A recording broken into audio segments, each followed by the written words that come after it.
Good afternoon, everyone. Welcome to RF Indonesia 2021 Institution Talk Show. I'm Diara Fasya, the moderator of today's talk show. I'm very happy to be a moderator here and welcome all of you to this talk show. Okay, and now we have a culinary session. Discover all culinary programs in France and become a real French chef. Okay, first we have Institute Paul Bocuse with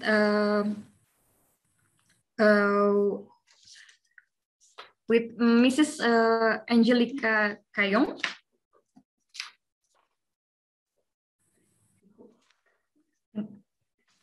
Okay, and second there's Mrs. Lydia Kurniawan, representative for Le Cordon Bleu, and then École Verrières with Mr. Andrew Berido.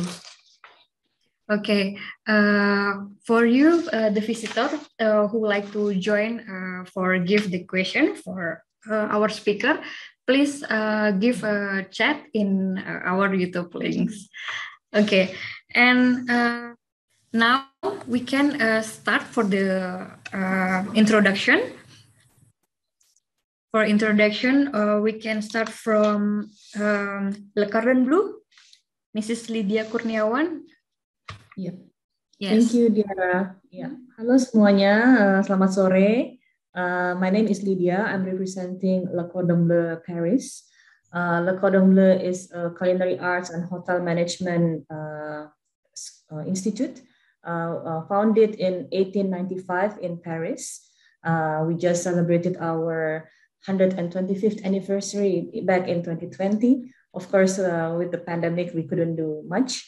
But yes, we've been in the industry for the longest time now. We focus on providing education in culinary arts, teaching French culinary techniques to students, as well as hospitality management studies in culinary arts, hotel management, and we also offer MBA program and a couple of advanced courses for students who wants to advance their skills. And since then, we also have campuses all around the world. I think Indonesian students are very well aware that Le Cordon Bleu Paris, of course, this is where the first school is. It is the flagship school, but we also have schools all around the world. We have schools in London, in Canada, and Australia, in Malaysia, the Philippines, and Bangkok as well, and a couple of schools in Latin America as well. Okay, thank you, Ms. Lydia. And now we can go to Institute Paul Bocuse with Mrs. Angelica Kayong. Hello everybody, thank you. So nice to meeting you. My name is Angelica Kayong. I'm working at Institute Paul Bocuse, the world's, I think one of the most prestigious schools in the world, who offers programs in hotel culinary art management, in hotel management and restaurant management. Institute Paul Bocuse offers hospitality, food service, and culinary arts management streams at bachelor programs, master's programs, and as well doctoral levels. We situated in Lyon, in France, and in Lyon, beautiful city in southern part of France. And our award-winning international programs feature unique blend of management, creativity, with contemporary lifestyle focus, preparing our graduates for amazing global leadership careers in large organization, or for successful entrepreneur new ventures. So our programs taught in English, and we love to welcome Indonesian students. They're very dedicated. They have a lot of success in our programs, especially in culinary arts. Thank you. Thank you, Miss Angelica. And now we can go to Ecole Verrières with Mr. Andrew Garrido. Please, Mr. Thank you so much, Yara. Good afternoon. Selamat siang. I know I look Indonesian, but I'm not. So if you have any questions, please ask it in English. My name is Andrew Garrido. I am in the International Recruitment and Development Manager here in Ecole Verrières. Ecole Verrières is one of the preferred hospitality schools of professionals in hospitality, gastronomy, and luxury industries. Although we are one of the youngest, based on my collaborators today with me, the Cordon Bleu and Paul Bocuse, we are very well connected and very well recognized in the industry. I myself have been working in the industry for 10 years now in the operations side. I did both my master's and bachelor's in hospitality, and I would, as an international student myself as well, I can and will help you in your journey in empowering yourself in the future and in this industry. So thank you so much, Yara. Okay, thank you, Mrs. Andrew. And I would like to invite for you guys to have and if there's any question, you can still chat us in YouTube. Okay, and now we will a little bit talk about the culinary program in France. Okay, first maybe Mrs. Angelica Caillon. What do you think? What professional opportunities will be obtained in the future by studying culinary?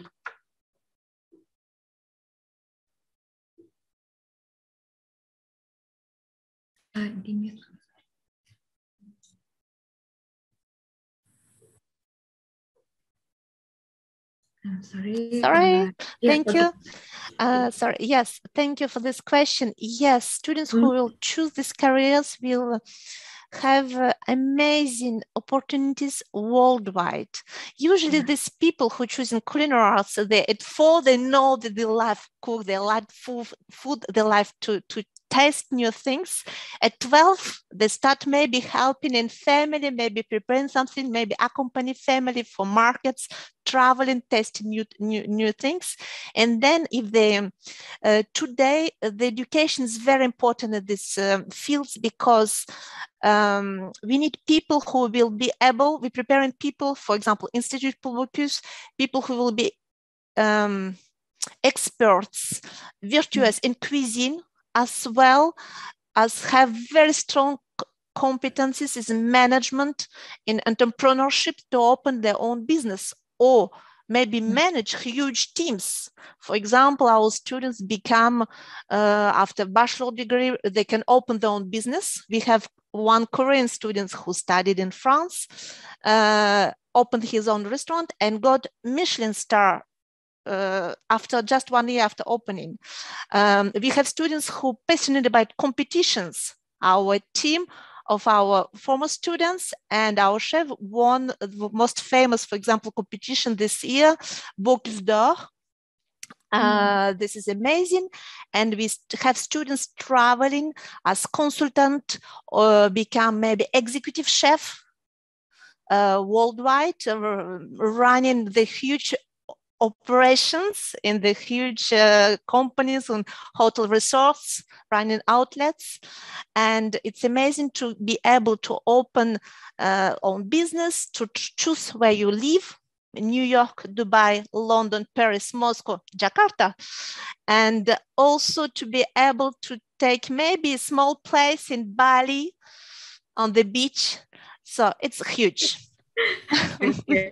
Another question for you is there any cooperation with the company after the student finish or graduate from your school? Yes, of course. We have an old department working. We have 6 people who work in this department in relationship with companies, biggest companies, hotel management, maybe biggest hotel groups as Accor, Shangri-La, Hilton, whatever. working LVMH, Oxley luxury groups working with us. Of course, the restaurant management companies. And our students already in internships, they go into one from after the first year, they go into they choose internships in one, maybe star, 2 stars, 3 stars Michelin star restaurants. They travel all around the world. And companies coming to recruit our students. 100 of our students are recruited on the campus. After already 3 months after graduation, they get the job. They have more than 3,000 offers for 1,200 students. So no problem to find and develop career.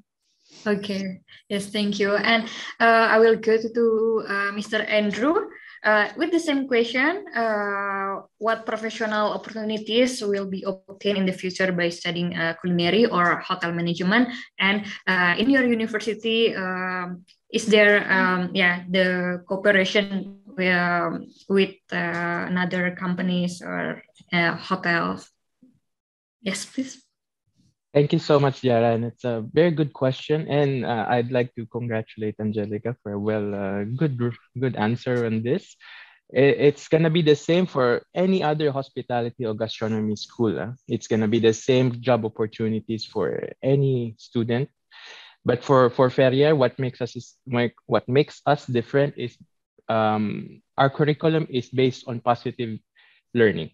So what this means is that we believe in the philosophy of putting the well-being and the personal development of our students at the same level of their academic learning. So whatever they're going to learn here in the school, they can apply easily everywhere in the world in a positive way.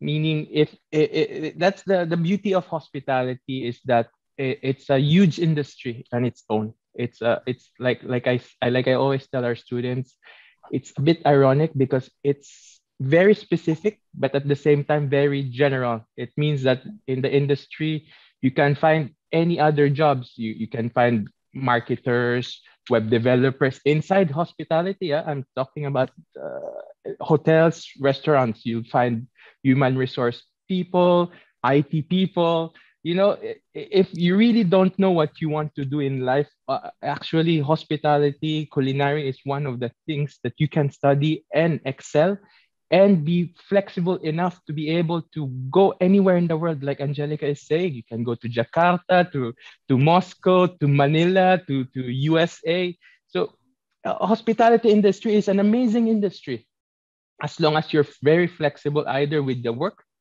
or the location that you want to be in. And that's what makes the industry wonderful, because it opens up the world to you. To answer your second question, Yara, about partnerships, to show how important Ferrier is in the industry and the trust and confidence of the industry in us. In fact, every year, twice a year, all our partners, all the biggest palaces, restaurants in France and internationally come to the chateau here in the wonderful Grand Salle of Chateau de Ferrier, and visit, talk to our students directly, and our students have an opportunity to be able to talk to these professionals right in front of them, meaning they can apply for internships, job opportunities, and just basically ask how they became what they are currently. So that's one of the good things of hospitality, that we're very it's very relational. And on top of that, every Wednesday we have these master classes in the school where professionals come to the school. It may be Mayor of Rio de France, chefs, human resource directors, general managers come to the school and talk to our students directly on the needs of the industry, on how they became who they are, and what is the best path for them in the future. Nice. And that goes to show why we have 100% employability within 6 months. Mm-hmm. And that's what's amazing in hospitality again. So thank you so much, Daria. Okay, I hope I answered the question. Yes. And now we will go to Le Cordon Bleu with Mrs. Lydia. I will ask about your perspective. How has the culinary been growing so far in terms of competitiveness and your feeling it is going more intense and interesting in France or in the world in general? I think when we're talking about France, France is the gastronomic capital of the world. Of course, a lot of people come here not only to study, but also to experience. And we had that big event at Lyon, which Angelica talked about, the Bocuse d'Or. We had people coming from all over the world, chefs from coming all over the world to compete in this prestigious competition. So in terms of culinary arts in France, is always ever growing. It will never stop. But specifically in Indonesia, I started when it was very difficult to convince parents to let their kids to study culinary arts. I started back like 12 years ago in Indonesia to promote Le Cordon Bleu. And the question was, really? You want to be a chef? Is that a career even? Like, how much are you going to earn? And I have to invest this kind of money to send you to school? Like, big question mark, big question mark. And I was in the market when I had these questions all the time when parents came to my table. And now you see, we don't have to convince parents anymore, because you can see now in Indonesia itself, the culinary arts is not only in Jakarta, but all in the smaller cities in Indonesia. You can find all of our alumni there, basically. I mean, I can talk about all of our alumni. We have Chef Renata, who is the Master Chef jury. She's an alumni from LCB Paris, and the winner of the Master Chef Indonesia, this year's winner, is also our alumni who just graduated last year. So, I mean, the culinary arts industry in Indonesia is like a competition itself. Like more and more businesses are new businesses are built, and our alumni who graduated from Paris and even from all around from all of our campuses, they make a career not only as being chefs. They don't always work in the kitchen, but the industry itself is huge. You can be a consultant, you can be a food writer, you can have a podcast. We have Ray Jensen, one of our alumni, who is very popular right now because before he started his own businesses, he also managed a few restaurants before, and still now he's a food consultant, but he's also now very popular with his podcast. And right now, actually, Anton is not here. My colleague in Indonesia is not here. It's because they have their own event where we have 3 of our alumni from Paris, from Canada, and from London. And then they set up a pop-up culinary event where students came, they have to pay to join the event, to have a very nice 3-course dinner or lunch, but they are also getting the experience of trying to get a hand of the feeling of working in the kitchen. So this is something that we do right now. So back to the question, what about the culinary arts in Indonesia, the culinary arts scene? Oh my God, Bali, we have lots of alumni from Paris who are not Indonesians even. We have alumni from America who just won the best chefs, the best dessert chef, Will Goldfarb, Room for Dessert in Ubud. He's one of our alumni from a long time ago, but he's an American based in Bali. So, you know, the culinary arts scene is just growing and growing and growing, and it will never stop. Yes, and for continue my question before, how does your university prepare your students to compete in the global market? Are there any special course prepared, or is there learning methodology adapted from other countries, etc.? Well, you still me? For continue and okay. Well, when we talk about culinary arts, it's always French culinary arts. It's the basic skills that is used in all kitchens around the world. You can actually use French culinary arts in all kitchens and to make any kinds of recipe. And the methodology of teaching for us at Le Cordon Bleu has always been the same. We have chef demonstration, and then we have practical classes. And in the practical classes, is this individually, students have to recreate and learn the techniques they've learned before, and they have to practice it in the practical kitchen to create the products. And so by that, we can make sure that by the end of their program, their diploma, they have a set of skills that they can already use if they want to work for someone else, go to the industry and work for hotels, for restaurants, or if they would like to open their own businesses, they can do that. Like in Indonesia, we have a lot of alumni who started their businesses from social media, from Instagram. We have many of that. And then because of the pandemic, of course, it helps because people don't go out and they actually order food from social media, from Instagram. So they're actually able to work from wherever they are by using this set of skills when they graduated. And during the program also, they can do internship. So during this internship, then they can progress also their skills and they learn from other chefs as well. Thank you, Mrs. Lydia. Mr. Andrew, in your university, still do you have specific course prepared for international student for student to compete in the global market? Of course, like I said earlier, thank you so much, Ziara, as well for this question.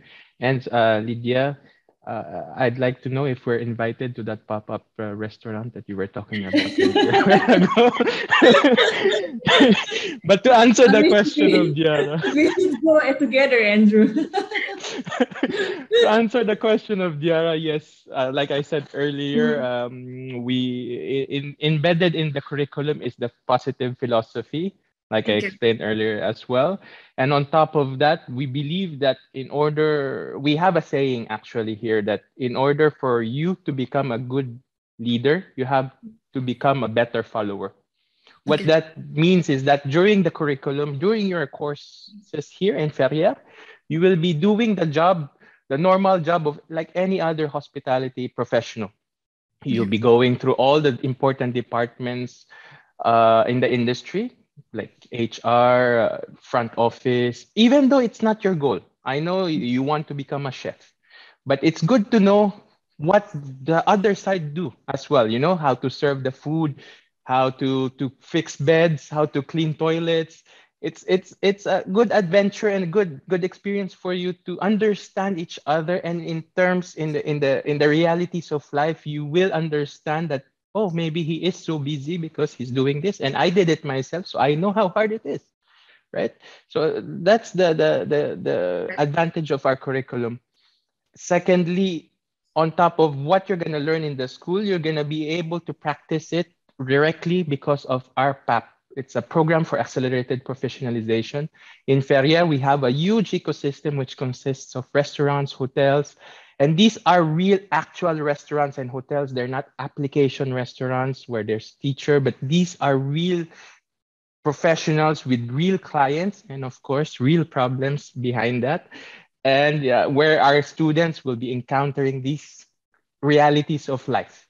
And on top of that as well, we have the internships also. So with all this combined with the experience and the openness of hospitality, and the advantage of having multiple languages taught to you while you're in the school, I think that is well enough for you to be well equipped in the realities of the industry and in the international global markets. Okay, thank you, Mr. Andrew. And for Mrs. Angelica, would you like to add your specific in your university specific methodology or student life? In Institute Paul Bocuse.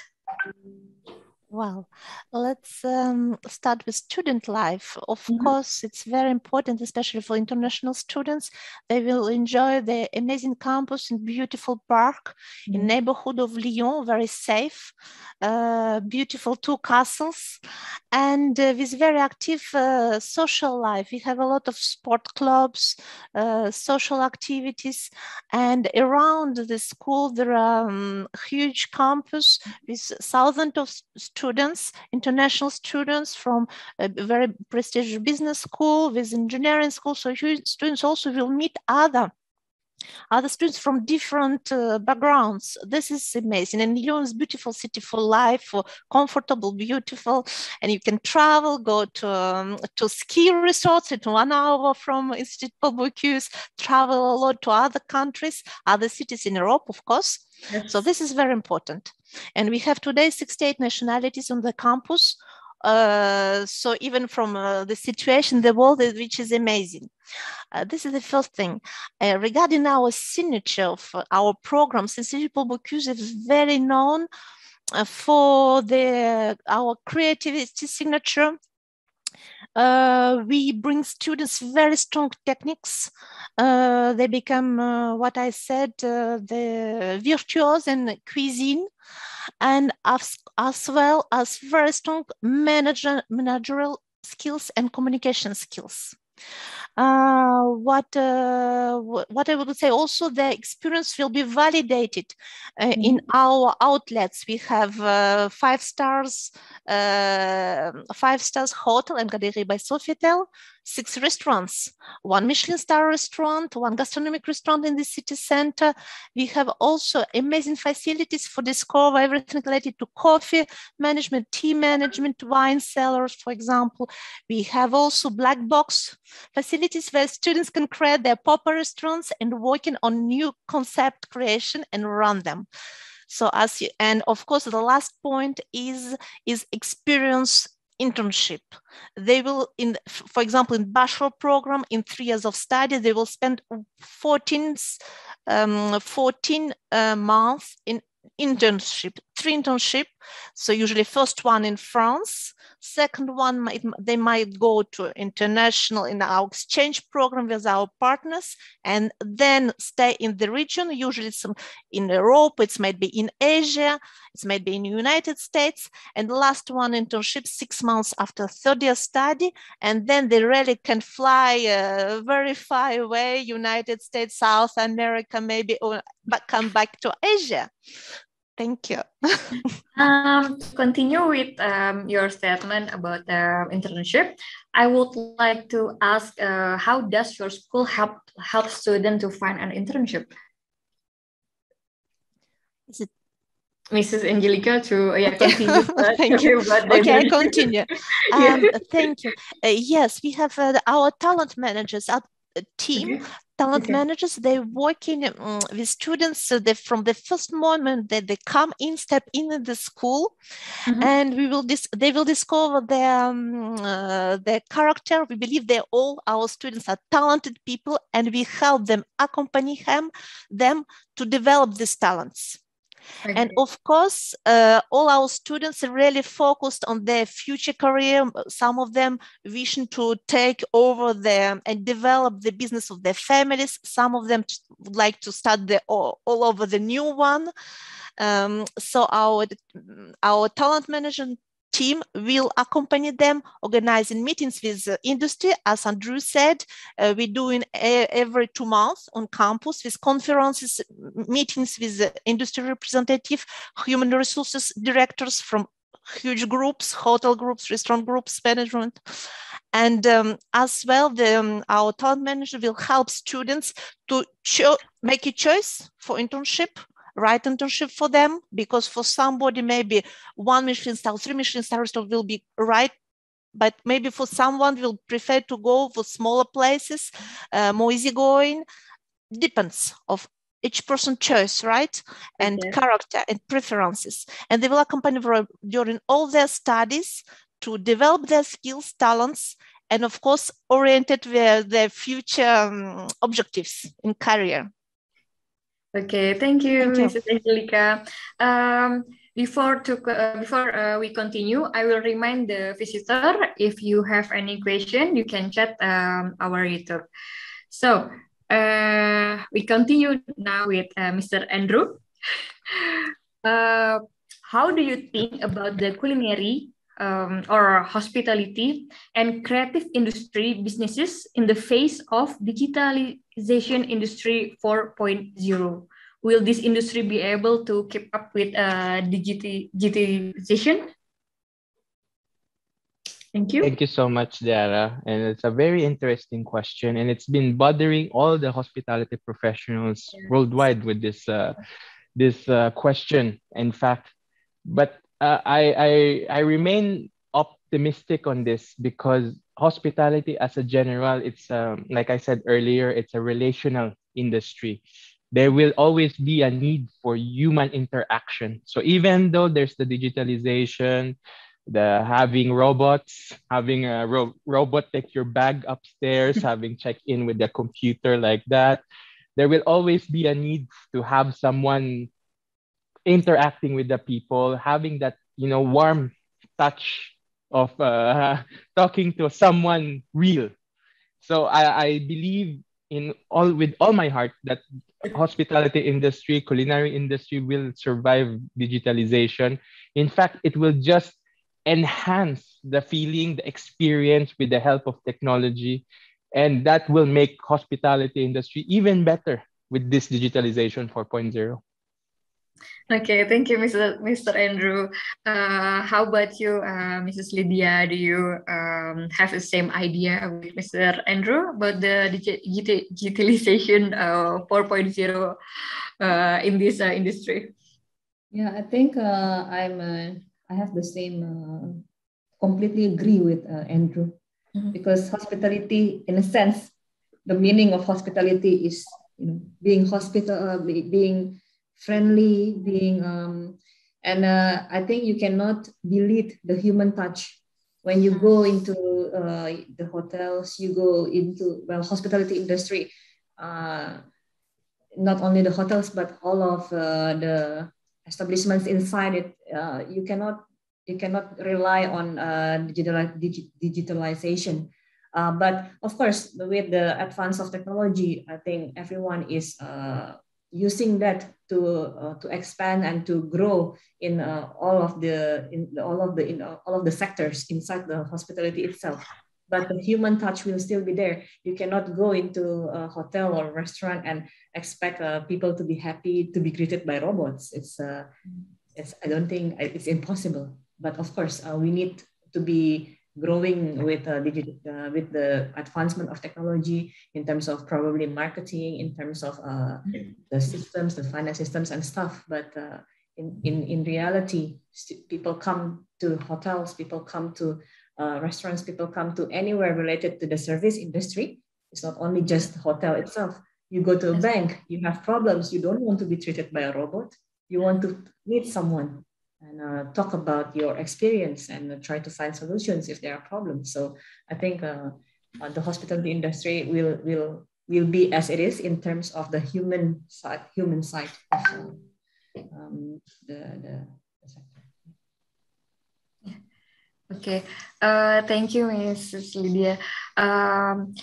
Actually, the same question for Mrs. Angelica, because this is the situation, like digitalization is going very fast. How's your school, prepare for this 4.0? Oh, thank you. Well, I agree absolutely what was just said by Andrew and Lydia. This industry, and I would like just to remind, our school was founded by Mr. Paul Bocuse, chef of Century, very famous person in this industry. And Chef Paul Bocuse, 60 years ago, was very famous because he had different view of the industry in the future, that period people said about what will be in the future. And that period people saying that in future people will eat pills, chemical products. And that period, Paul Bocuse said, no, we'll have to develop health food. We will have to develop a relation with, find the good products, work with farmers, producers, with fishermen, to do the nice cuisine, to make chefs travel, to discover new tests, new flavors. And to also, he said that chefs have to get out from cuisine and meet their guests and become entrepreneur. What's getting now, never cuisine was such good, such delicious, never the chefs were looking for such a good quality products. And I think we speak more and more in health, nutrition, and this is digital offer will never fit you. I mean, it will help you to order the food, it will help you marketing your products, but it cannot fit the person. So these personal skills will always be important. And our school will, we of course, we accompany students. Today we offer online also courses, of course. We develop these courses which students can review things, especially, for example, practical skills with video support, etc., etc. But still, even during coronavirus period, we never closed the school. We always had classes on campus in prisons. You cannot cuisine online. You cannot prepare and test coffee online. And this human touch is always be, in our opinion, will be always important, as actually said our founder, Paul Bocuse. So we're going in this direction. Okay. We will wait another minute for the question from the visitor. Oh, okay. So maybe we can finish with the closing statement right now. I will ask for Mr. Andrew to start for the closing statement. Thank you. Like we said earlier, the future of hospitality is clear, and it's relatively safe despite of all the problems in the world, COVID, wars, financial breakdown in some countries. Hospitality will always survive. It's not the first time we had a pandemic. In Asia, we had the bird flu, H1N1, Singapore, Hong Kong, and look at it now. It's still surviving. Bali, it's opening. Indonesia just opened up their borders last week, this week, I believe so. And all other countries are starting to open again despite of the current situation. So hospitality industry will always survive. There will always be a need for people like you in the industry. And that's where hospitality schools comes in. Like Lydia was saying before, it was very hard to convince people because, you know, we're paying this much amount. We're going to send you abroad. And you're gonna spend all this money and all this time by being a cleaning lady in a hotel. But that's not true, because all hospitality schools, especially École Ferrière, we're not training you as a cleaning lady, a waitress. We are training you to experience that in the school, but we're expecting you to be more, much more.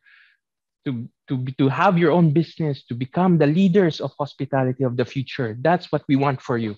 So it is expensive, but it is an investment for your future and the future of the industry itself. And what makes the world better is, of course, the name itself, hospitality. So being hospitable to others and being nice. And basically, that's what we teach here in Ferrière and in hospitality industry. Thank you, Mr. Andrew. That's so fantastic. Okay. Now you wanna study hospitality, Jara? If I can come back to my high school time, I will choose culinary hospitality. Okay, I will continue to Mrs. Lydia for a closing statement. Yes, thank you, Diara. I think I completely agree with Andrew. We don't train students to work in the as clinic as like an old tradition saying of parents normally. But I'm glad that I find that in Indonesia, parents are already open their mind into hospitality and into culinary arts training. And right now in Paris, Le Cordon Bleu Paris, we welcome a lot of Indonesian students. Not many, so that we become the #1 nationality on campus. It's not like that. We have enough students to support each other in their study and also in their life in Paris. So we welcome Indonesian students. We have the culinary arts training, also bachelor studies. And of course, students can come and learn culinary arts training in English, because all the programs are taught in French, but with simultaneous translation into English. Of course, if students are thinking of doing internship while they are studying their program, they need to learn French, level A1 and A2, which they can already do in Jakarta, or if they would like to do it here, to learn it here, that's great. But I know that in Indonesia, we have great IFI, Institut Francais Indonésie. They can learn their language there. So yes, we welcome students. We have a lot of intakes. We have January, April, July, and October. Of course, we cannot accept students for January intake right now. It's closed. But the next one in April, July, October, we already have several Indonesian students who are also coming. And I will be very happy to welcome all of our Indonesian students in Paris. They can have a good life in terms of enjoying life in Paris, trying the pastry shop, trying all of these different restaurants, not only French, but it's a city of a melting pot of lots of different culture. You'll definitely be able to find a lot of different types of restaurants here. It's not only French. So yes, if you have any further questions, of course, then they can always contact me or our Indonesian office. We have an office in Indonesia. I have colleagues there who are working with all of our students. Okay, thank you, Mrs. Lydia. And now, closing statement from Mrs. Angelica. Thank you. Yes. Well, I share what was just said by Lydia and Andrew. It's very important things. Well, there is always something special about being in an environment where people are so passionate about particular things. So our students at Institut Paul Bocuse community we welcome passionate people interested in many different aspects and areas of hospitality business. Our students have a lot of energy. They work hard, but at the same time, they're focused, patient, and also know how to have a fun. And after all, hospitality not only brings micro and macroeconomic development to the areas, but also our goal is make people dream. So Institut Paul Bocuse, I would say we offer degrees which are recognized by Ministry of Education, so you can continue studies all over the world in an amazing environment in Lyon, beautiful city, Montaus comparing to Paris, capital of gastronomy in France and the world, huge employment opportunities worldwide, and of course, international exposure. Our students traveling for exchange, for working positions all over the world. So, well, thank you very much for this opportunity, and we will be happy to welcome our Indonesian students.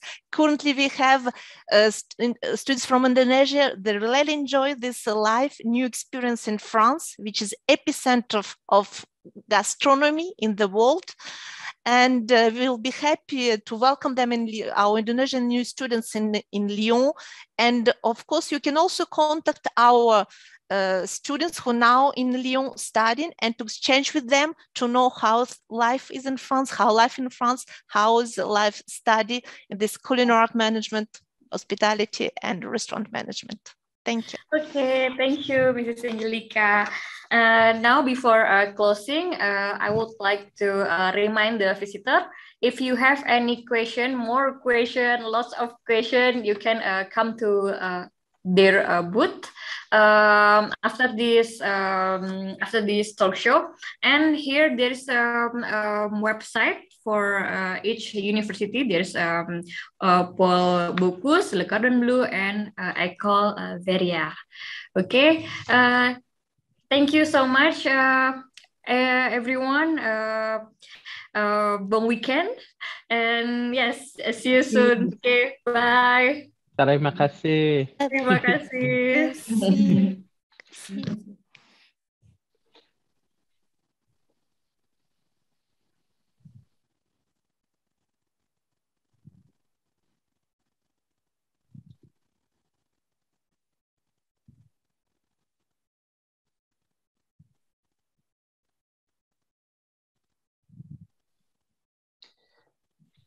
Bye, ladies. It was a pleasure. It was a pleasure, Andrew. Very nice to meet you, and Angelica too. Yeah. Well, weekend.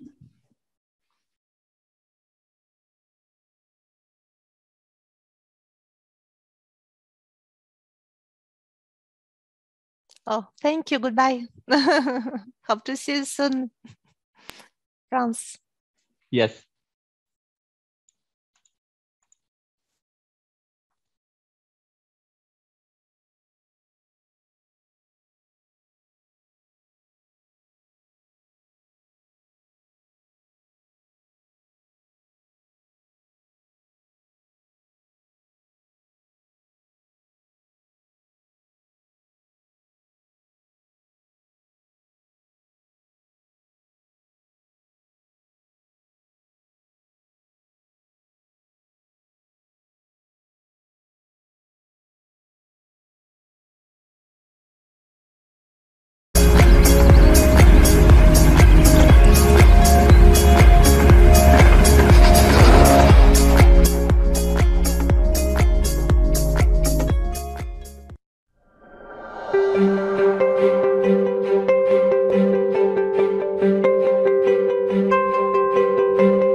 scroll ke bawah, akan ada list, di situ terlihat bahwa saat ini di katalog ada 149 konsorsium. Nah, yang disebut konsorsium ini yang seperti ini nih, kalau teman-teman baca ada EG atau EDIS, ada Koreo.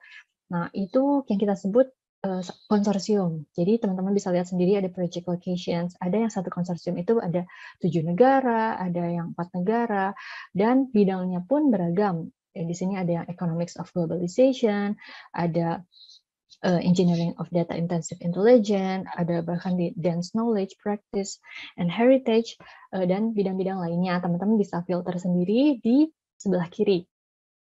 Nah, tadi juga sempat nih disebut nih sama tadi video TikToknya Kak Marsi, bahwa dalam program ini ada mobility program di mana teman-teman kuliah minimal di 2 universitas di 2 negara.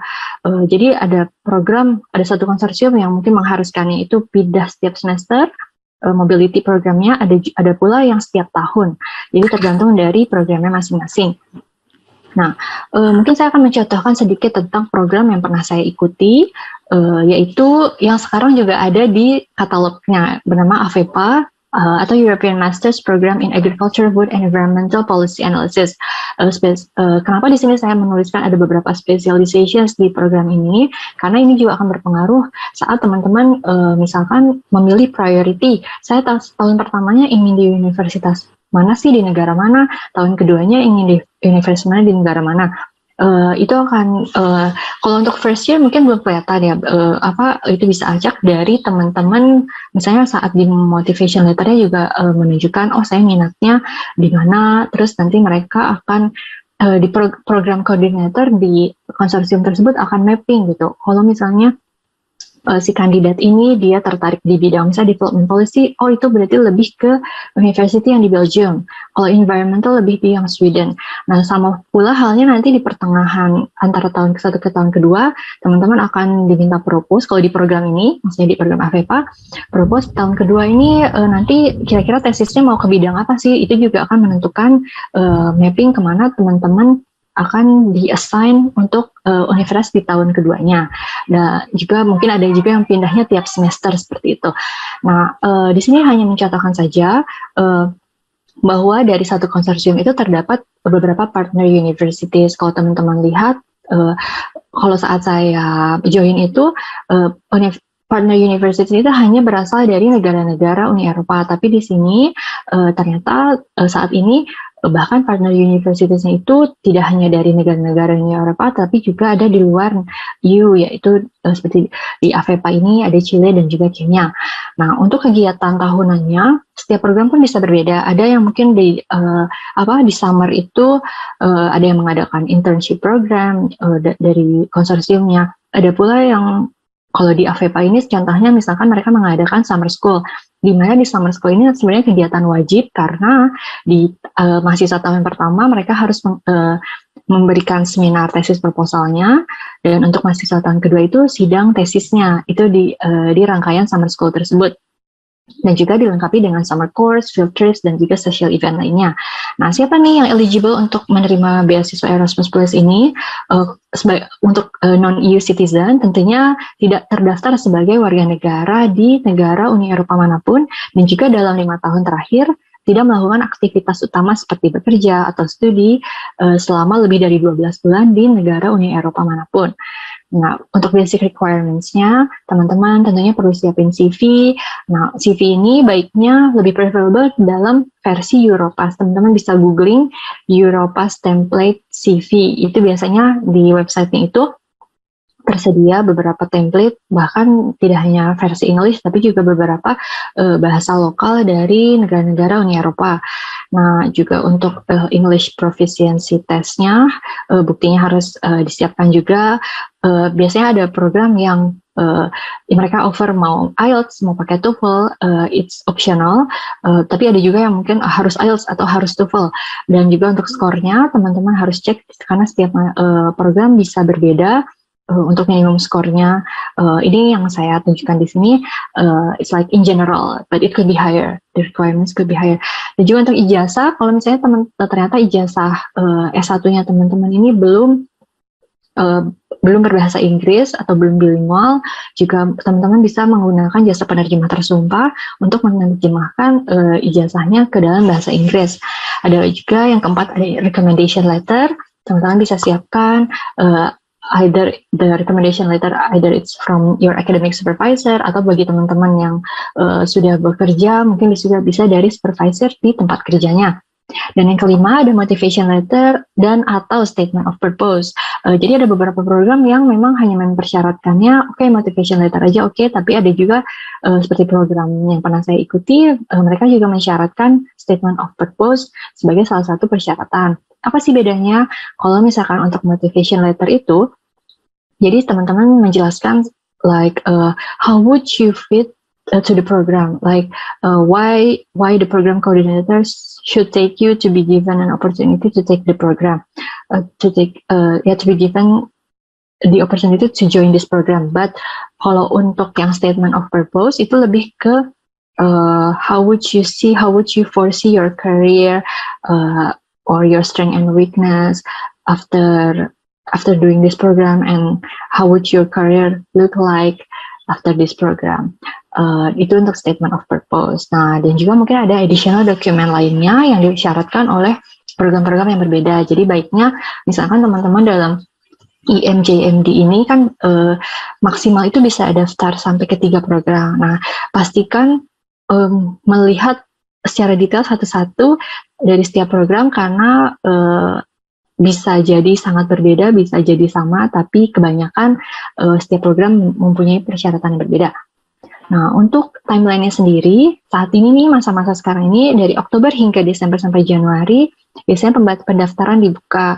Lalu setelah itu, dari Desember sampai Februari itu, dari program koordinator akan mulai melakukan shortlist, di mana mereka melakukan shortlist, the main list, untuk nama-nama awardees yang akan diterima sebagai penerima beasiswa Erasmus Plus, dan di bulan April ke Mei itu mereka akan mengajukan ini ke European Commission in Brussels, Belgium, dan saat sudah mendapatkan approval, baru di bulan Mei itu mereka akan announce ke si awardee tersebut, okay, you are granted this Erasmus Plus scholarship.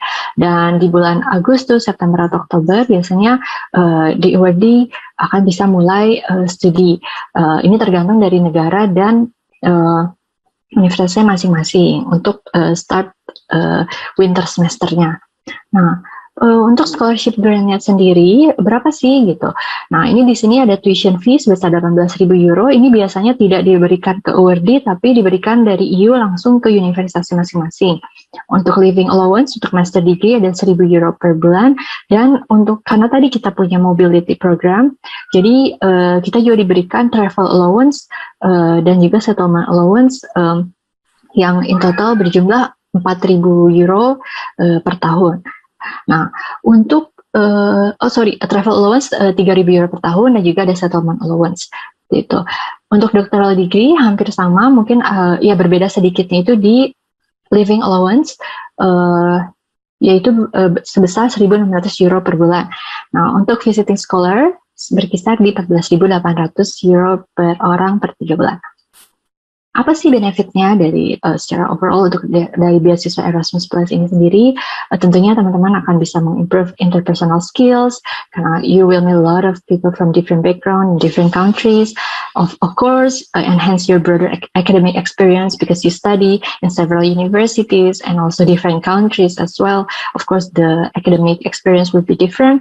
Dan juga learning new language, karena walaupun ini adalah program internasional dan most of the classes are held in English, but like to survive your daily life, of course you will learn your local language. Even you can also take optional class in local language.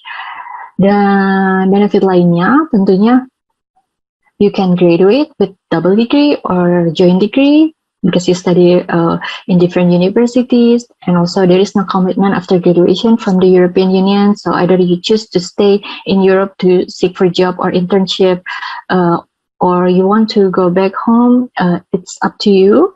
And juga, the last but not least, the benefit is that traveling while studying. But please mind that please keep in mind that actually the traveling itself is not it's not your main objective, but traveling, you can see the traveling as a reward from your hard work, and also because after you study hard, you can get recharged and refreshed by traveling.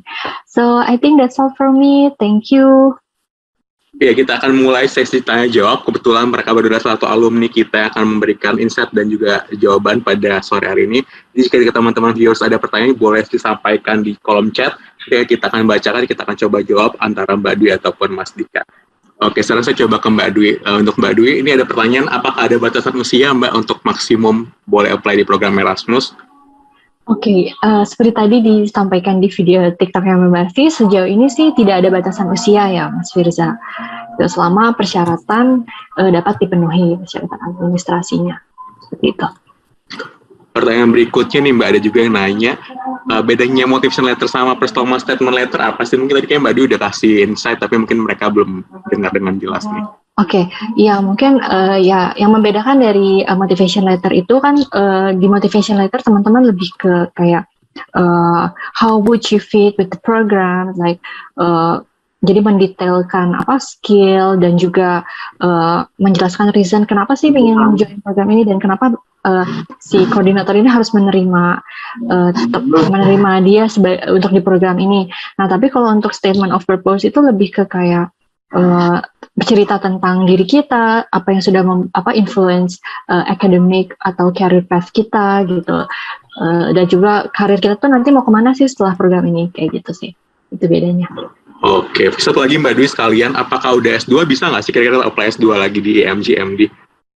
Bisa banget ya, bisa banget. Tadi asalkan tadi base eligibility-nya itu misalnya dalam 5 tahun terakhir itu tidak studi atau tidak bekerja di negara Uni Eropa selama lebih dari 12 bulan.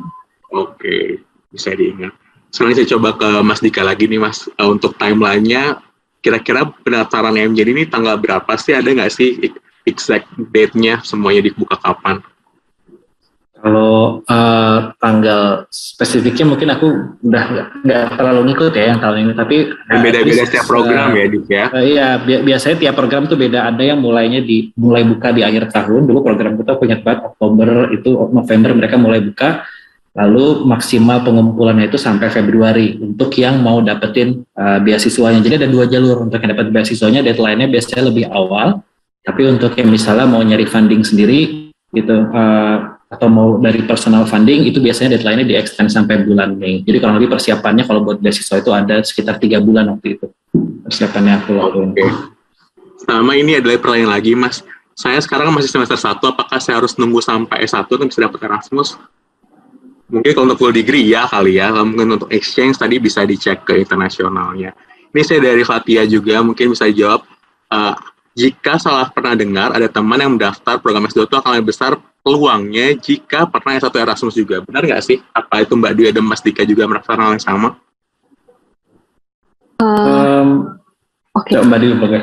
Oke, ya setahu saya kan untuk misalnya program yang full degree dari Erasmus ini kan tidak ada yang untuk bachelor ya. Jadi maksudnya untuk yang bachelor itu lebih ke exchange. Credit mobility ya Mbak ya? Betul, credit mobility. Nah, jadi sebenarnya itu kayaknya tidak menjamin ya, Mas Firza ya.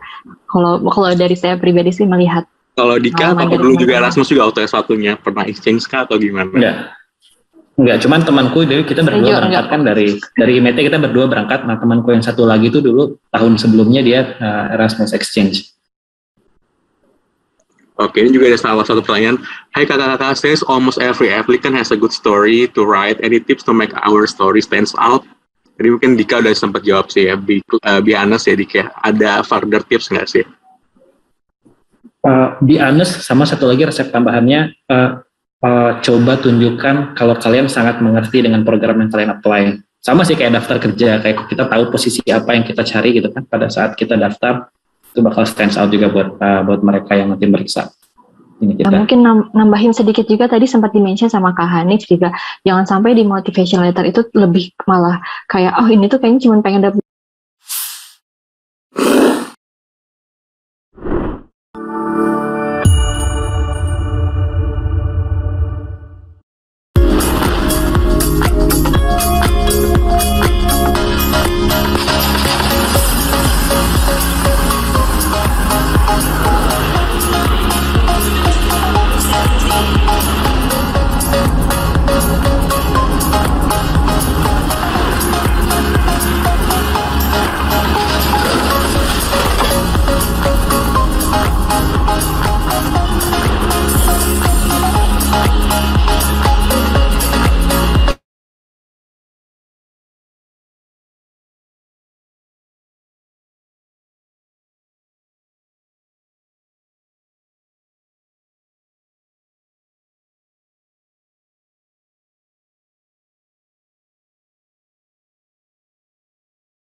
Jadi tidak ada formula pamungkas untuk sebuah motivation letter.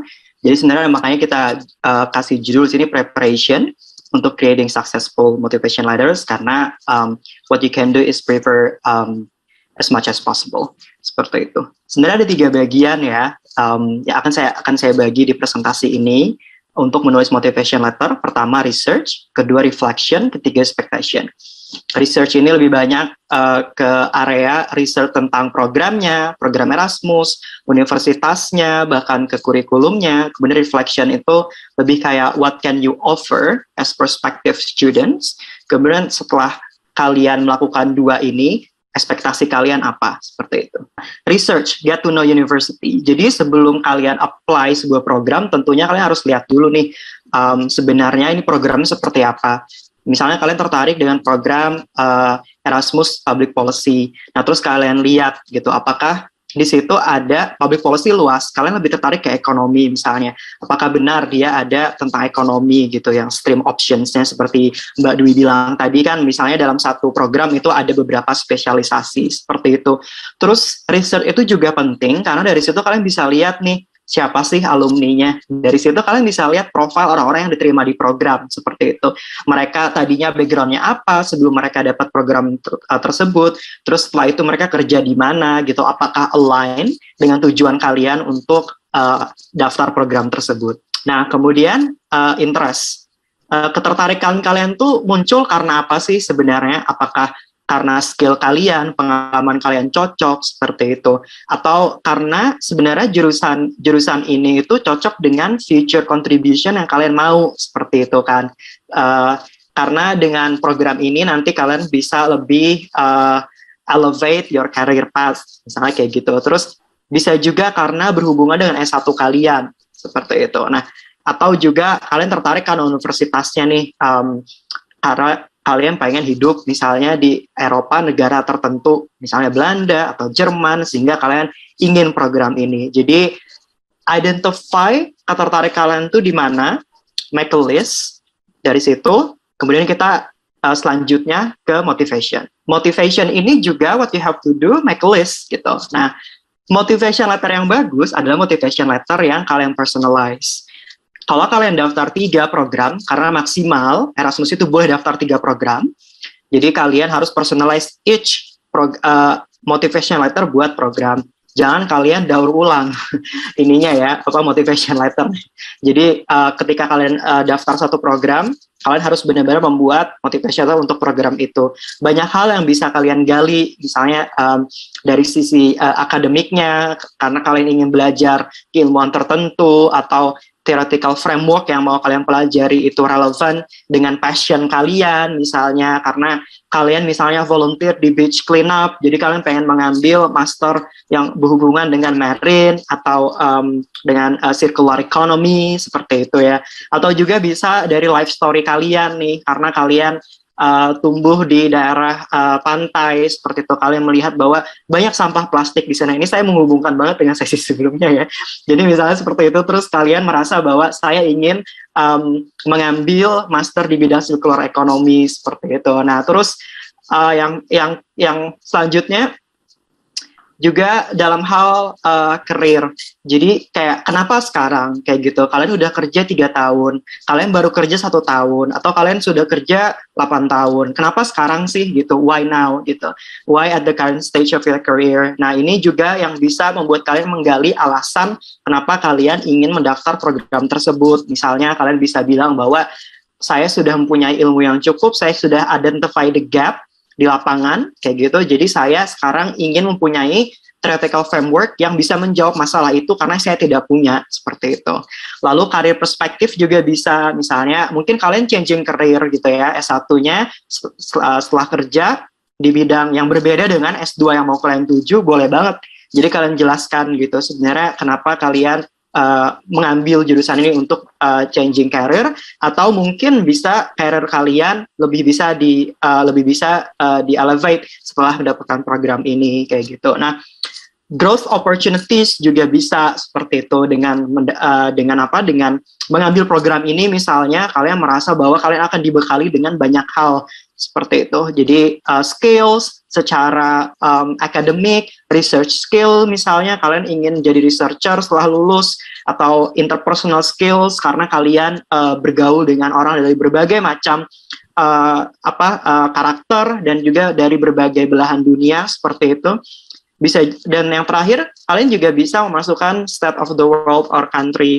Misalnya di Indonesia sekarang in dire need of these specific skills, that's why saya mau ke arah situ, kayak gitu, bahwa kalian udah identify the gap, kayak gitu. Dan motivation letter yang bagus itu kalian bisa connecting the dots antara past, present, and future. Jadi kalian udah ngapain aja di masa lalu, itu yang istilahnya kayak connecting and bridging why you do what you do in the present. Kemudian in the future kalian mau ngapain, kayak gitu. Doesn't matter kalau itu nggak linear.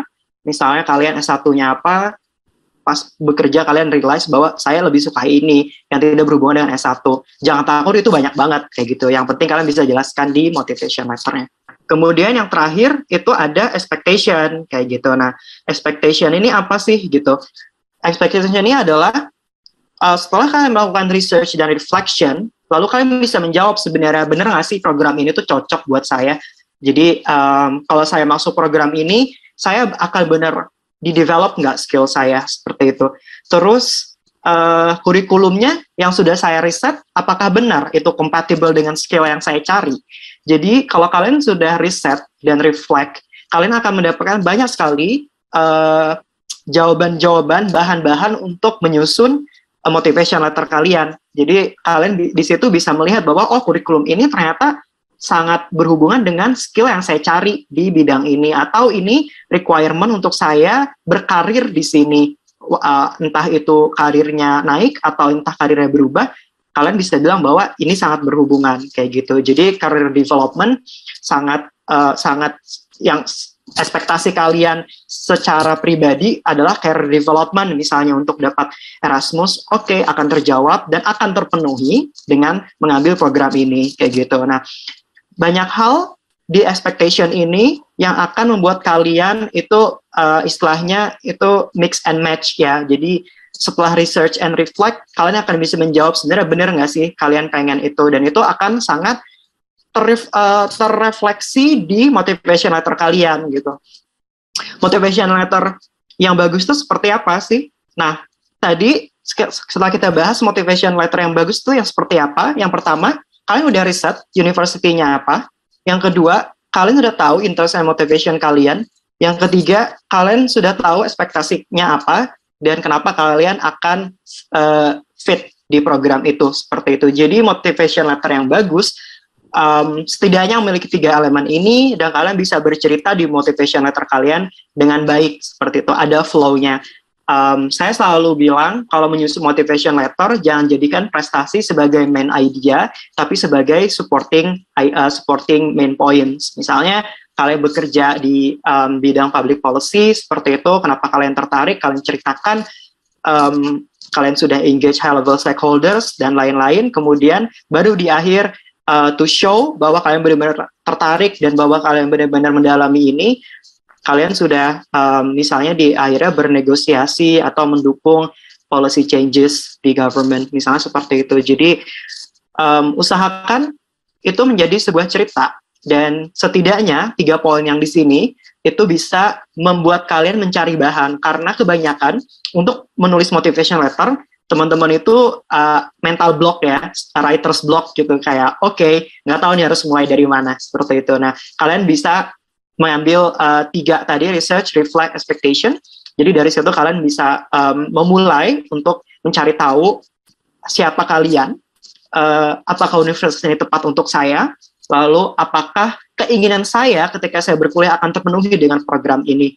Jangan-jangan saya hanya ingin mendapatkan beasiswa saja gitu, tapi saya tidak tahu saya mau jadi apa nih, seperti itu. Nah, itu yang harus kalian jawab di program ini, karena panel review-nya mereka bisa lihat seperti itu. Jadi usahakan benar-benar menjawab semuanya dan make it a good story. Menurut saya ada delicate balance antara being serious, being academic, dan juga have a good storytelling flow gitu di apa namanya, di motivation letter kalian, terutama untuk program-program yang kalian rasa wah ini alumninya kompetitif nih, profilnya, berarti kalian harus bekerja lebih, seperti itu. So that's all for me, thank you. Tapi di sini ada satu pertanyaan cukup menarik mengenai motivation letter. Apakah kontribusi yang harus disampaikan di dalam motivation letter itu hanya terkhususkan untuk kontribusi kepada Indonesia, ataukah bisa kontribusi kepada hal lain? Misalnya saya ingin berkontribusi terhadap pendidikan atau terhadap hal-hal tertentu, misalnya di negara seperti Finlandia atau Denmark. Bagaimana? Bisa mungkin Mbak Kaprita bisa bantu untuk jawab? Halo, maaf baru kembali dari breakout room. Mbak Livi tadi pertanyaannya tentang ini ya, tentang kontribusi ya? Ya, kontribusi itu harus untuk Indonesia aja nggak sih, atau bisa ke tempat lain? Oh gitu. Sebenarnya salah satu yang aku sukai dari beasiswa Erasmus ini adalah mereka tidak, kalau dibandingkan dengan beasiswa lain, mereka tidak memiliki istilahnya batasan bahwa kita harus kembali ke Indonesia dan berkontribusi spesifik ke Indonesia gitu. Jadi kalau berdasarkan filosofi itu, menurut aku kita bisa nih angkat juga istilahnya niatan, harapan, kontribusi kita ke negara-negara lain juga. Tapi salah satu yang perlu diingat juga adalah bahwa ketika dalam program Erasmusnya sendiri ini, mereka mengharapkan tuh kita dari Indonesia tuh bisa bring something to the table gitu. Jadi bisa juga diangkat konteks-konteks Indonesia tuh seperti apa, kenapa teman-teman sebagai kandidat itu istilahnya bisa again bringing something to the table ke dalam diskusi si program studi itu gitu ya. Tapi kemudian kalau harapannya bisa berkontribusi ke dunia gitu, nggak sebatas Indonesia, itu juga lebih bagus lagi gitu sih menurut aku. Jadi nggak perlu dibatasin ke ranah Indonesia juga nggak apa-apa gitu, Mbak Livi. Makasih Kak Prita, berarti sudah menjawab ya untuk yang bertanya mengenai kontribusinya boleh sejauh apa. So as long as you want to achieve something for yourself or maybe for the greater good, I think that will be fine. Selanjutnya ini ada juga pertanyaan, mungkin bisa dijawab baik untuk Hanif atau Kaprita lagi, dari Rizky Novi Ashazab, untuk menjelaskan, perlukah menjelaskan planning research untuk thesis dalam motivation letter atau cukup menjelaskan future career plan? Silahkan. Siapa yang mau duluan menjawab? Oke. Ya mungkin kayak relevan juga sama yang tadi ya terkait kontribusi juga gitu. Menurut saya sih yang harus kalian tulis sebenarnya lebih banyak ke yang relevan dengan yang kalian bisa jangkau sekarang seperti itu. Menurut saya nggak harus muluk-muluk berkontribusi. Misalnya seperti yang Prita bilang, ke Indonesia tuh juga udah bagus karena relevansi dengan kalian gitu. Apa sih yang udah kalian lakukan? Kayak semua orang juga bisa bilang saya yang berkontribusi terhadap perdamaian dunia, but how gitu kan? Sesimpel kalian misalnya berkontribusi terhadap kampung halaman kalian juga seperti yang Mas Dika bilang, menurut saya itu lebih relevan kalau kalian memang punya emotional attachment atau professional attachment di area situ gitu. Nah, menjawab dari spesifik research plan, kalian bisa cantumkan kalau misalnya jurusannya memang itu research heavy seperti itu, nggak apa-apa. Dan kalau kalian memang ternyata kalian bekerja di bidang bekerja sebagai researcher dan kalian merasa bahwa kekuatan kalian di situ, ya sampaikan saja di motivation letter seperti itu. Tapi kalau misalnya kalian lebih ke practitioner, kalau lebih ke professional oriented gitu, nggak perlu gitu. Menurut saya harus ada common sense di mana kalian bisa memilih mana yang bisa meng-highlight kalian as an individual, mana yang menurut kalian ini nggak bisa meng-highlight. Karena menurut saya motivation letter yang bagus itu yang compact. Saya selalu, kalau teman saya nanya, saya selalu bilang maksimal 1,5 halaman lah gitu. Karena orang-orang juga banyak yang di-review gitu. Tentu mereka akan berusaha profesional membaca semuanya, tapi kan kita pengen mereka tertarik dengan cerita kalian seperti itu. Kalau kalian misalnya 3 halaman tapi isinya kemana-mana tidak compact, ya menurut saya lebih baik 1 halaman tapi bagus. Dan percayalah ketika kalian sudah review, kalian akan bisa memotong banyak dari motivation letter. Makanya tanya saja ke alumni, menurut saya beberapa orang bahkan persiapannya 1 tahun sebelumnya seperti itu. Karena motivation letter itu menurut saya harus dikerjakan, diistirahatkan seperti itu. Karena kalian akan mendapatkan ide lagi. Dan kadang ide datang di tempat yang tidak terduga, misalnya lagi di jalan, lagi mandi seperti itu. Jadi kayak banyak hal sih menurut saya yang bisa kalian masukkan di motivation letter, tapi harus tetap compact gitu, jangan terlalu kemana-mana. Oke, thank you Hanifah. Semoga bisa menjawab ya pertanyaannya. Sebentar, ini. Baiklah, saya akan pindah ke pertanyaan yang sedikit lebih teknis. Ada salah satu dokumen dari Wardiat Yusuf. Ada salah satu dokumen yang harus diupload untuk proses pendaftaran IMGMD PhID. Adalah course description syllabus atau description of courses. Pertanyaan saya, jika saat ini sudah menyelesaikan S2 dan ingin apply beasiswa Erasmus+, apakah saya harus juga mengupload dokumen course description syllabus atau description of courses yang S2 juga atau cukup yang S1 saja? Mungkin Kak Prita bisa bantu jawab. Wah, kebetulan program aku waktu itu nggak mengharuskan ada course description sebetulnya. Jadi mungkin Mas Hanif mungkin lebih tahu kali ya. Course description, kalau kalian, maksudnya Erasmus kan tidak ada batasan ya, harus S1 atau S2 gitu. Kalau kalian ngerasa S2 kalian bisa membantu aplikasi kalian, ya masukkan aja gitu. Tapi kalau kalian ngerasa kayak, oh saya nggak mau masukkan S2 saya, S1 aja, ya silakan gitu. Tapi wise word-nya kalau menurut kami selalu adalah tanyakan ke konsorsium apakah mereka perlu apakah menurut mereka perlu dimasukkan course description untuk S2. Dan tapi juga ada personal judgment. Kalian ngerasa S2 kalian akan ngebantu profile kalian untuk noticeable atau enggak. Menurut saya di situ juga yang harus kayak kalian makanya reflect deh. Makanya saya bilang ada proses research and reflecting. Apakah memasukkan elemen S2 kalian akan membantu kalian untuk menjadi competitive candidate atau enggak gitu. I think as simple as that sih sebenarnya, back to yourself. Tapi kalau mau ditanya ke konsorsiumnya juga nggak apa-apa, tanya aja. Setuju. Terima kasih Hanif, terima kasih Kak Prita. Nah ini ada pertanyaan lagi dari Laurencia Brahmana. Kalau ini terkait dengan mungkin changing career ya. Kalau misalnya career path kita sering gonta-ganti kantor dan selalu berbeda-beda bidang, itu bagaimana ya? Maksudnya bagaimana cara membuat motivation letternya? Mungkin aku bisa bantu jawab juga, karena kebetulan dulu aku juga dari S1 ke S2 pindah bidang gitu dan main loncat-loncat. Tapi pada intinya adalah yang paling penting adalah storyline, istilahnya storyline hidup gitu kali ya. Kalau misalnya memang ada satu cerita besar yang memang pengen teman-teman bangun dari berpindah-pindah karir itu, atau misalnya mungkin pengen coba hal yang baru, kemudian tertarik dengan bidang yang sekarang mau di-apply untuk Erasmus, itu boleh banget di-highlight. Karena kalau menurut aku pribadi, rekan-rekan dari Erasmus mungkin nggak begitu melihat dari sisi teknis kenapa anak ini berpindah-pindah gitu ya, tapi lebih kepada kayak kenapa berpindah-pindah, apa tujuan besarnya, kenapa apply, dan apakah program ini akan membantu teman-teman dalam berkarir atau berkontribusi berikutnya gitu. Jadi lebih kepada gimana sih bangun storyline yang meyakinkan bahwa kita adalah a good and fit candidate gitu sih kalau menurut aku. Saya setuju dengan Mbak Prita bahwa lagi-lagi kalian tuh pindah-pindah tuh pasti ada story-nya gitu kan. Nggak mungkin dari accounting ke engineer gitu kan. Nggak mungkin. Jadi pasti akan ada storyline-nya, narasi apa yang mau kalian bangun seperti itu. Jadi temukan itu. Makanya ada proses, again, reflection. Coba cari gitu, apa cerita kalian. Pasti akan dapat kalau kalian mencurahkan waktu untuk reflecting about who you are gitu. Oke. Semoga menjawab ya untuk pertanyaannya. Thank you Kak Hanis. Dan ini pertanyaan terakhir sebelum kita masuk ke Kahoot atau quiz session. Ini cukup banyak yang menanyakan mengenai apa sih yang harus di-highlight di dalam motivation letter. Itu salah satunya adalah prestasi.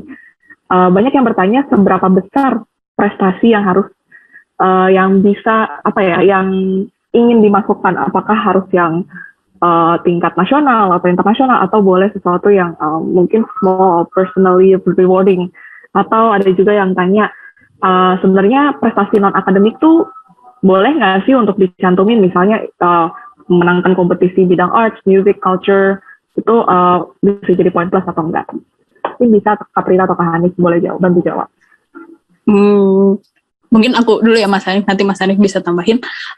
Kalau sepanjang itu relevan dengan programnya, mau itu non-akademik, mau itu akademik, ataupun misalnya prestasinya tidak besar gitu ya, tidak prestigious, itu juga bisa dimasukin menurut aku. Kembali lagi ke bagaimana kita istilahnya menjual diri atau membangun storyline-nya gitu. Mungkin baiknya adalah pertama diawali dulu dengan konteks prestasinya. Konteksnya dalam artian misalnya ya kita juara apa gitu, kita bisa ceritain dulu nih seberapa kompetitifnya, atau misalnya as simple as problem yang kita hadapi di kantor atau problem yang kita hadapi di bidang akademik gitu ya, kemudian gimana cara kita memecahkannya dan kenapa itu relevan gitu dengan programnya. Jadi balik lagi nggak harus prestigious, tapi gimana to build a storyline yang relevan dan bantu angkat profil kita sih gitu. Ya, saya setuju principally dengan Prita. Prestasi itu akan menjadi berarti di motivation letter kalau kalian menjelaskan what does it mean to you instead of cuman achievement dropping. Saya menang ini, saya menang ini, saya menang ini, terus kayak what gitu kan, kayak terus kenapa kayak gitu. Menurut saya nggak tahu ya, saya pribadi kalau saya di panel review, saya akan lebih menghargai orang yang bilang bahwa achievement dia misalnya saya kerja misalnya jadi pramusaji sambil kuliah karena saya adalah tulang punggung keluarga, dan dia jelaskan bagaimana dia berhasil lulus kuliah despite all the obstacles gitu kan. Nah menurut saya that would be an achievement. Saya pribadi akan lebih appreciate orang yang kayak gitu. Dia bisa bilang bahwa all the odds against me, harusnya saya drop out of school dari SMA misalnya. Saya harusnya tidak berada di sini gitu, tapi saya berusaha gitu. Achievement saya adalah saya bisa menjadi tulang punggung keluarga dan saya bisa bersekolah misalnya kayak gitu. Dibanding orang kayak saya menang lomba internasional, so accept me gitu kan misalnya, kayak so what gitu. Jadi menurut saya lebih dibangun what does it mean to you kayak gitu, lebih banyak ke arah situ. Makanya saya bilang motivation letter itu delicate balance antara kalian promoting yourself, tapi ada juga storytelling gitu.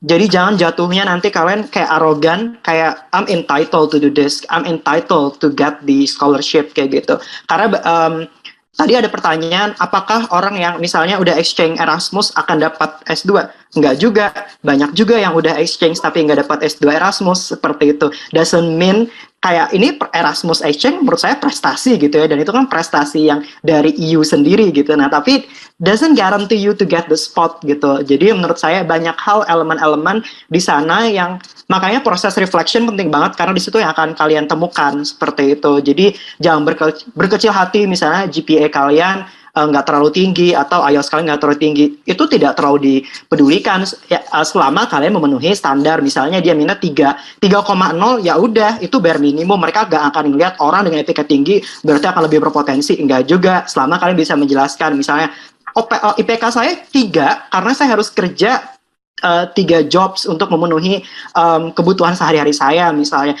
Saya sih akan lebih appreciate orang yang kayak gitu daripada dia bilang saya 3,8, hey accept me gitu kan. Kayak makanya Mbak Prita bilang kan storyline gitu, how you build it. Motivation letter nggak cuma achievement dropping kayak you guys are amazing individual, no. Makanya saya bilang itu supporting aja achievement, what have you done, ini buktinya kayak gitu. Jangan menjadikan itu kayak main idea saya berprestasi makanya saya deserve Erasmus. It doesn't work that way menurut saya sih. Boleh nambahin satu komen build dari Mas Hanif tadi ya Mbak Livi sedikit. Kalau misalnya memang mau achievement dropping, mungkin itu bisa dilakukan di CV ya. Kalau misalnya menurut teman-teman, again, apakah itu relevan? Jadi jangan kayak, wow, arogan sekali gitu kalau kata Mas Hanif. Yes, it's a balance between selling yourself and storytelling gitu ya. Nah, kalau dulu yang diajarin sama mentor aku itu penting banget ada bahwa motivation letter ini dengan CV dan dengan recommendation itu tuh kayak puzzle gitu. Jadi jangan semua diulang-ulang, tapi motivation letter itu adalah tempat di mana kita bisa cerita lagi, balik lagi tadi ke Mas Hanif. Kalau misalnya ada cerita tentang saya dulu adalah pramusaji, kemudian saya sambil kuliah segala macam, itu motivation letter tuh is the place for you to tell that. Karena disitulah tempatnya kamu bisa cerita istilahnya jual diri dalam storyline itu gitu. Kalau nah ini harus dilengkapi sama CV dan recommendation letter nih. Recommendation letter ini cerita dari orang lain tentang kamu gitu. Jadi semuanya harus fit into pieces dan jangan berulang-ulang gitu sih. So sangat insightful. Aku sampai bengong-bengong sendiri dengarnya karena memang proses menulis motivation letter ini it's not about just like gede-gedean, tapi seperti itu grounding ya. Jadi gimana balik ke merefleksikan ke diri sendiri gitu. Jadi cerminan diri kita tuh ada di situ sebenarnya. Tuh, jadi terima kasih teman-teman yang sudah mau memberikan pertanyaan. Sesi ini mohon maaf sekali harus